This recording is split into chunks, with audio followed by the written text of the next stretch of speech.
Chapter 4. The Final Toll. The warrant arrived on a Tuesday. Two men in dark suits pulled up in a black sedan. No county insignia, no sheriff's badge. One held a folded document. The other carried a surveyor's tripod. Jack met them at the gate. "You're trespassing," he said, leaning on the toll booth window. The taller man flashed a badge. "State Land Division. We're here to conduct a subsurface inspection under Permit 447X. Jack took the warrant, unfolded it slowly, and read. It was real. Signed by a judge. Authorized by the New Mexico Energy and Minerals Department. Purpose: geotechnical assessment for regional infrastructure development. Jack looked up. "You're drilling on my land. Just a core sample, non-invasive. We'll be in and out in 2 hours." Jack folded the paper and handed it back. $10. The man blinked. "Excuse me, you're on my property. That's the toll. Pay up or leave." The second man laughed. "You can't charge state agents." "I just did." The first man stepped forward. "We have legal authority and I have land. Pay the toll or I call the sheriff for trespassing again." A tense silence settled over the desert. Finally, the man pulled out a 10. "This is absurd." Jack took it, stamped the logbook. 10:18 a.m. State land agents, 2 personnel, $10 collected.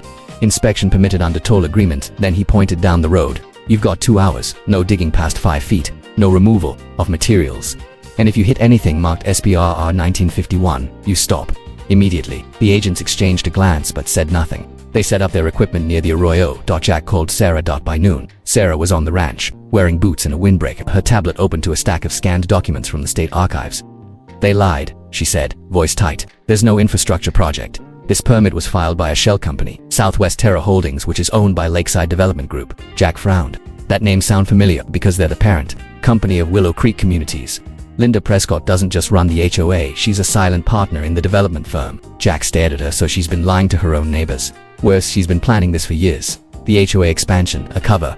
The real goal was to gain control of the land, especially yours, to access subsurface mineral rights." Sarah tapped her screen. "Back in the 1950s, your grandfather leased gas exploration rights to Southern Pacific Oil. The deal expired in 1975, but the lines were never decommissioned. And because the land was never reassessed, the rights reverted to the surface owner." Jack's breath caught. "So the gas lines, they're mine, legally?" "Yes. And they're worth millions if tapped safely. But if disturbed improperly, they could explode, take out half the valley." Jack looked toward the agents. "Still drilling. They're not inspecting for roads," he said. "They're probing for gas lines."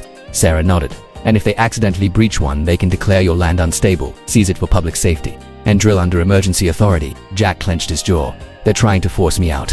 Not just that, they're trying to make it look like you caused the danger." Jack stood. "Then we end this today." The press conference started at 3 p.m. Sarah had called. Every reporter still camped at the yellow line.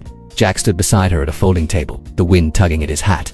Behind them, the toll booth stood like a monument. "Ladies and gentlemen," Sarah said, "we're here because the truth has been buried literally and figuratively." She held up a copy of the 1951 pipeline map, then projected it on a portable screen. "This is a survey from Southern Pacific Oil, confirming high-pressure natural gas lines running beneath the Callaway Ranch. They were never decommissioned, and last week, unauthorized drilling was conducted on this land under a falsified state permit." Gasps. Cameras zoomed in. Sarah continued.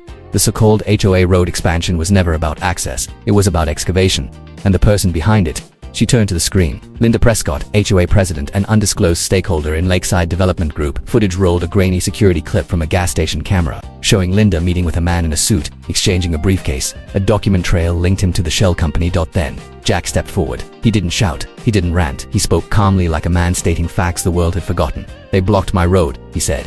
"Not because it was unsafe. Because it stood in the way of profit. They thought I was just some old rancher who'd give up, who'd sell, who'd disappear." He paused. "But this land isn't just dirt and stone. It's my father's sweat, my grandfather's fight, my daughter's birthright, and I'll be damned if I let greed wear a polo shirt and call itself."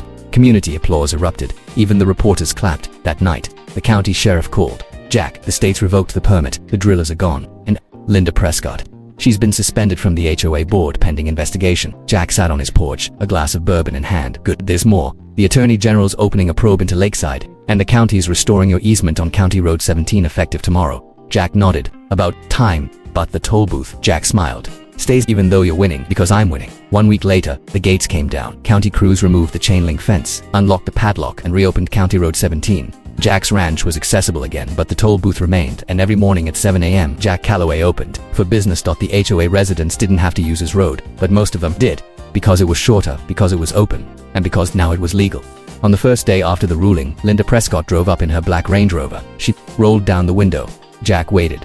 She reached into her purse and handed him a $10 bill. No words. No glare. Just payment. Jack stamped the log. 703 A.M. Linda Prescott, first voluntary toll, $10 collected. He cranked the gate open as she drove through. She gave the faintest nod. Jack tipped his hat. Months passed. The media moved on. The lawsuits settled. Lakeside development collapsed. Linda resigned. The gas lines were safely capped and registered under Jack's name. Sarah stayed. She built a small law office in town. Callaway and Associates, land, justice and common sense. Jack still collected tolls, not for the money, for the principal. Trucks paid. Tourists paid. Even the mailman paid, then got a free steak for his trouble. A plaque was mounted beside the booth. EST 2024 tolls. Fund ranch maintenance and legal defense of thank you for respecting private property. And every evening, Jack would sit on his porch, watch the sun dip behind the mesa, and listen to the quiet. No helicopters, no drills, no lies. Just the wind. Just the land, just freedom. One day, a little girl from the HOA no older than 8 walked up with a jar of coins. She handed him a $10 bill, folded neatly. For my mom, she said. Jack smiled. You tell her the toll's the same tomorrow.